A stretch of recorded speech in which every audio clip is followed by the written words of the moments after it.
America's military. আপনি জানেন, আমরা বরাবরই দেখেছি পেন্টাগনের বাজেট বাড়ে ধীরে ধীরে, কখনো 40 বিলিয়ন, কখনো 100 বিলিয়ন, মানে মোটামুটি 5% থেকে 10% বৃদ্ধি।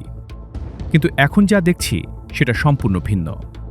এখন কথা হচ্ছে প্রায় 50% পর্যন্ত সামরিক বাজেট বাড়ানোর। আর আমি এটা স্পষ্টভাবে বলছি, এটা কোনো প্রতিরক্ষা বাজেট না।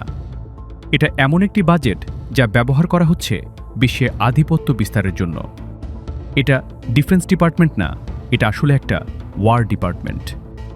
একটা ডিপার্টমেন্ট যেটা পুরো বিশ্ব জুড়ে অবিরাম যুদ্ধ চালিয়ে যাওয়ার জন্য তৈরি। আমরা এখন সেটা চোখের সামনে দেখছি।